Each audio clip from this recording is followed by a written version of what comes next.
The balance between doing and being. We are obsessed with doing. The busier we are, the more important we feel. But does busyness really lead to efficiency, or just to burnout? Today's story is about two sisters, Martha and Mary, who represent two extremes within us. Their lesson isn't about who was right or wrong, but about finding the essential balance between action and stillness in our busy lives. The anxiety of the manager. Martha is the archetype of the doer, the manager, the task-oriented person. When Jesus came to her house, Martha's natural reaction was to ensure everything was perfect: cleaning, cooking, serving. Her mindset was, "My value lies in what I produce." She was trapped in the snare of perfectionism and multitasking. The accumulated stress caused Martha to lose her composure and ultimately rebuke Jesus. "Lord, don't you care that my sister has left me to do the work by myself? Tell her to help me." Her busyness and fear of imperfection led her to judge her sister and demand others submit to her schedule. She was working for the guest, but wasn't truly present with the guest. The power of presence. Conversely, Mary chose stillness, being. She wasn't lazy, she simply prioritized. While Martha worried about dozens of details, Mary realized that the opportunity to listen and be present was more valuable than any lavish meal. She understood that the most important resource is focus and a peaceful mind. Mary chose the better part, the stillness required to receive. When Martha complained, Jesus replied, "Martha, Martha, you are worried and upset about many things. But only one thing is needed, and Mary has chosen what is better, and it will not be taken away from her." Modern application. The lesson for us today is not to neglect work, but to shift from an overly Martha lifestyle to balance. We need action to achieve goals, but we also need Mary moments to regenerate and connect with our purpose.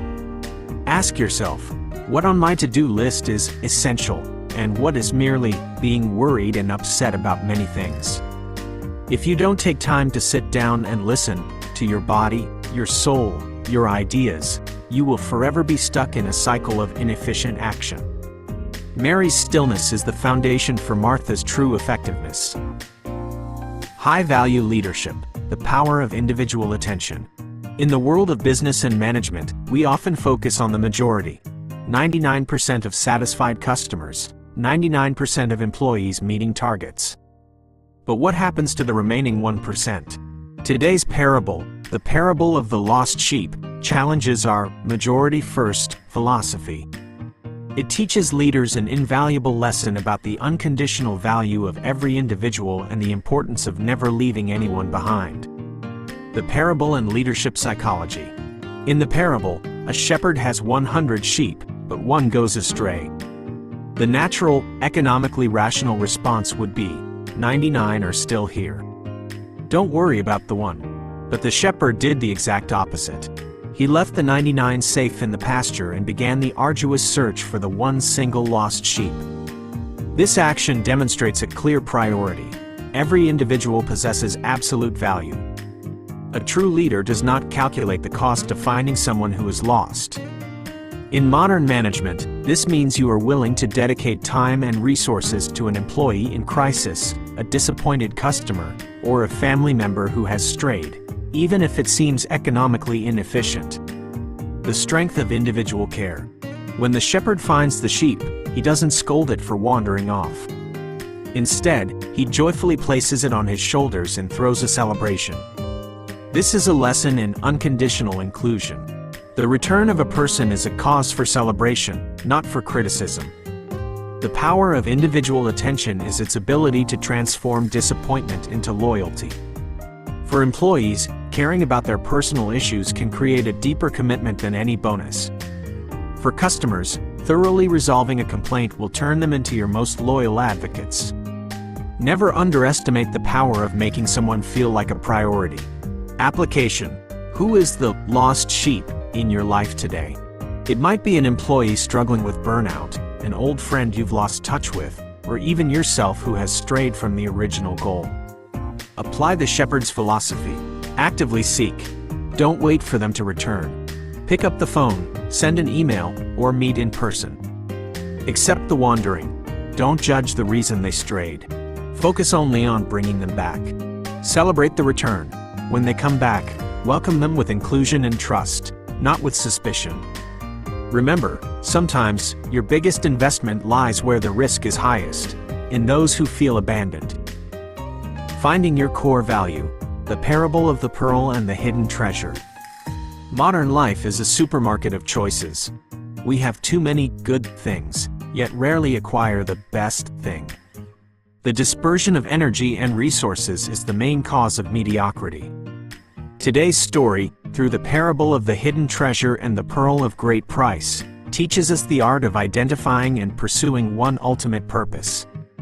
This lesson is an invitation to re-evaluate what is truly worth sacrificing everything for. The parable and discovery psychology, the hidden treasure. The first parable is about the hidden treasure. A man working in a field accidentally finds a treasure. His next action is crucial. He hid it, and in his joy, he went and sold everything he had to buy that field. The psychology here is sudden discovery.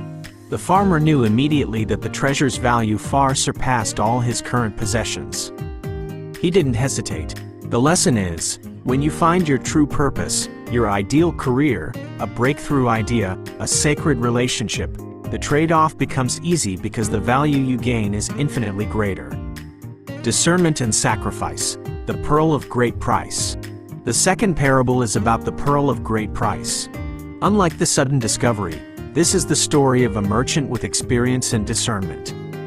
He spent his life searching for fine pearls. Finally, he found one pearl of great price. This merchant was not distracted. He wasn't a beginner. He knew true value. His action is the pinnacle of dedication and value assessment. He was willing to sacrifice his entire portfolio for just one singular asset. This is about giving up the good for the best.